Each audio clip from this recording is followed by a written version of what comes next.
Hi and welcome back to my channel. In today's video I'm going to talk about growth stocks versus value stocks. I'm going to tell you the difference between growth stocks and value stocks and discuss which is possibly the better out of growth stocks and value stocks. If it's your first time watching my channel, then my name's Ollie and I've been an IT consultant developing software solutions for the finance industry since 2008, and I've been actively investing in the stock market since 2016. If you enjoyed this video, then I'd really appreciate an early thumbs up, as it really helps with the YouTube algorithm so that my content can reach more people.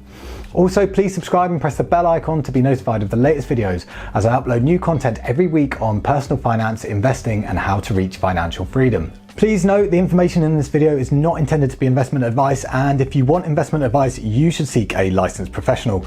Also, past performance is not indicative of any future results. So value stocks and growth stocks are two of the main different concepts of investing, and they are pretty broad concepts. They can actually be divided up further into subcategories, or sometimes a stock can be classified as a bit of both. So what is the difference between growth stocks and value stocks? Growth stocks are those that are generally considered to have the potential to outperform the market over time because of their future potential. Growth investing is what's been popular over the past few years. So growth stocks are companies that have found something that people want or need and are gaining customers. The company will be growing rapidly and often appear to be better than their competitors, and therefore are predicted to gain an edge in their market. For example, it could be groundbreaking technology or a new app that's really taking off. As such, they tend to be smaller and younger companies.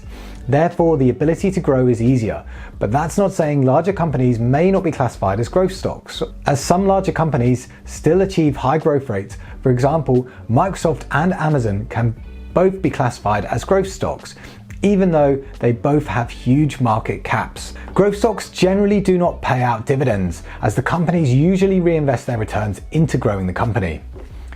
Growth stocks generally possess the highest potential reward, but also the highest risk for investors.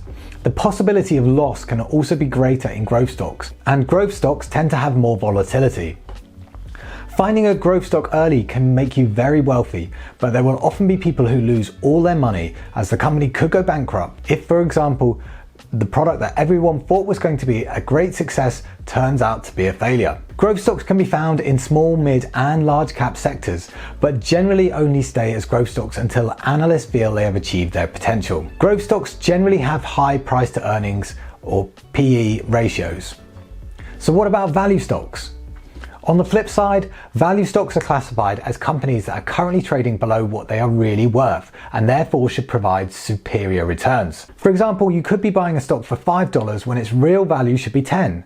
So basically, value investing is about finding a bargain where the company still has great fundamentals. So value stocks could be stocks that are currently cheap for some reason, and you would hold them until the market realizes they are cheap, and at that point the price has gone up. For example, a company could be cheap if a public figure of the company is caught in some kind of scandal, and value investors would know that the fundamentals of the company are still solid and this bad news will soon be forgotten. Value stocks are theoretically considered to have a lower level of risk and volatility, as the companies are generally more established and generally larger.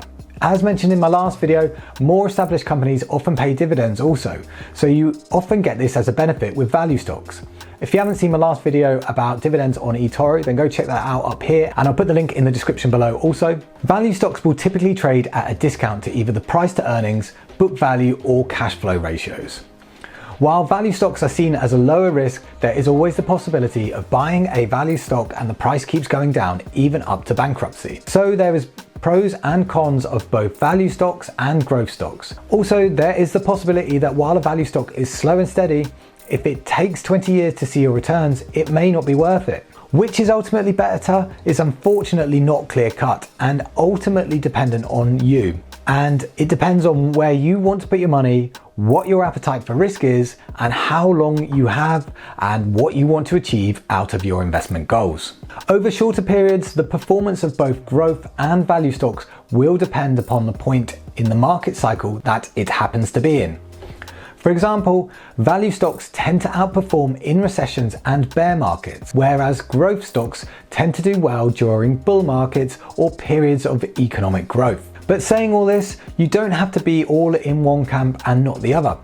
A lot of the best investors in the world tend to do a mix of both value stocks and growth stocks to formulate their investment strategy and also to diversify their positions. So that's pretty much it for the basics of growth and value stocks. If you've got any questions about this video, then please let us know in the comments below. Let us know in the comments whether you lean towards growth stocks or value stocks, and what are your favorite growth or value stocks. If you found this video helpful in any way, then please give it a thumbs up, as it really helps support the channel.